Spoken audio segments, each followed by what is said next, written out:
عباسی خاندان پر بات کریں گے اور جانیں گے کہ عباسی کن کی اولاد ہیں۔ پاکستان میں قبیلہ عباسیہ کے کون کون سے قبائل آباد ہیں؟ عباسی رسول اللہ صلی اللہ علیہ وآلہ وسلم کے چچا عباس بن عبد المطلب علیہ السلام کی اولاد ہیں۔ عباس علیہ السلام رسول اللہ صلی اللہ علیہ وآلہ وسلم کے چچا تھے اور قبیلہ بنی ہاشم میں سے تھے، جو قریش کا ایک ذیلی قبیلہ ہے۔ بنی ہاشم کو آل رسول اور اہل بیت رسول اللہ صلی اللہ علیہ وآلہ وسلم ہونے کی وجہ سے عجم میں سادات یا سید اور عرب میں شریف یا اشراف بھی کہا جاتا ہے۔ یوں ہر عباسی ہونے کے ساتھ ساتھ قریشی بھی ہے، ہاشمی بھی اور سید بھی ہے۔ اس لیے بہت سے عباسی اپنے نام کے ساتھ عباسی کے علاوہ ہاشمی، قریشی اور سید بھی لکھتے ہیں۔ عباسی آل رسول صلی اللہ علیہ وآلہ وسلم ہیں، اس لیے ان پر زکوٰۃ بھی حرام ہے، اور اگر کوئی عباسی غریب ہے تو اسے زکوٰۃ نہیں بلکہ خمس دیا جائے گا۔ پاکستان میں آباد عباسی قبائل دو طرح کے ہیں، شمالی پاکستان میں یعنی ہزارہ، مری، پوٹوہار اور کشمیر کے عباسی جو عبید اللہ ابن عباس علیہ السلام کی اولاد ہیں، اور دوسرے سندھ و بہاولپور کے عباسی جو عبداللہ ابن عباس علیہ السلام کی اولاد سے عباسی خلفاء کی اولاد ہیں۔ سب سے پہلے ہم عباسیان شمالی پاکستان کی بات کریں گے۔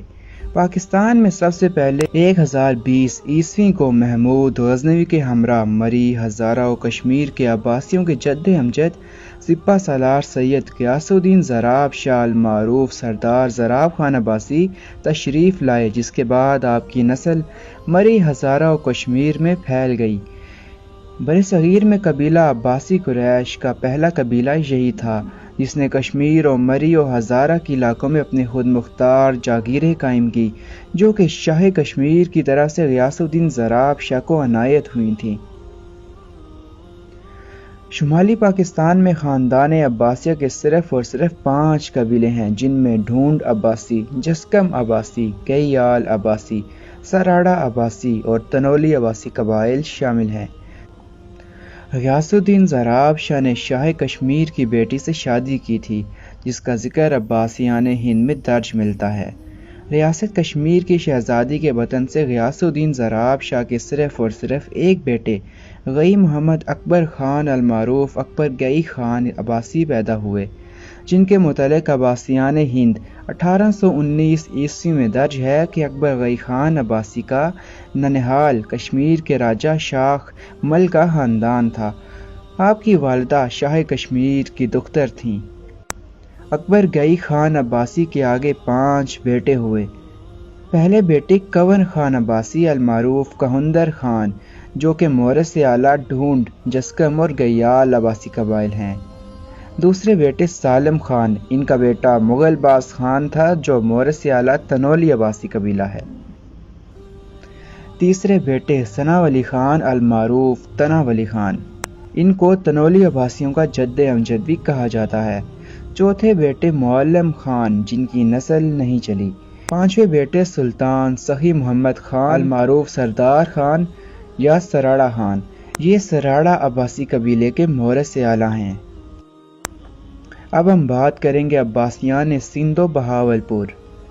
1258 عیسوی میں خلافت عباسیہ کے زوال کے بعد 1300 اور 1400 عیسوی کے درمیان کئی عباسی شہزادے بغداد اور مصر سے سندھ میں داخل ہوئے اور یہاں اپنی ریاستیں قائم کی، جن میں سندھ کے کلہوڑو عباسی اور بہاولپور کے داؤد پوتا عباسی قبائل شامل ہیں، جن میں ریاست بہاولپور مشہور رہی ہے۔ یہ خلفاء بنو عباس کی اولادیں ہیں۔ بہاولپور اور سندھ کے عباسی بغداد اور مصر کے عباسی خلفاء کی اولادیں ہیں، جو بلوچستان کے راستے ہندوستان داخل ہوئے۔ ان کے ایک جد امیر چنی خان کی موت کے بعد ان کے خاندان کی 2 شاخوں داؤد پوتا اور کلہوڑا میں لڑائی ہو گئی۔ داؤد پوتا عباسیوں کی جیت ہوئی، جس کے نتیجہ میں بہاولپور میں داؤد پوتا ریاست قائم ہوئی، لیکن ساتھ ہی ساتھ سندھ میں بہت بڑے رقبے پر کلہوڑو عباسیوں کی ریاست بھی قائم ہوئی۔ دوستو، پاکستان کے عباسی قبائل کے بارے میں یہ مختصر تعارف تھا۔ بہت جلد ہم ان پر ایک ڈیٹیلڈ ویڈیو بھی بنائیں گے، تب تک ہمارے ساتھ رہیں اور چینل لازمی سبسکرائب کر دیں۔ خدا حافظ۔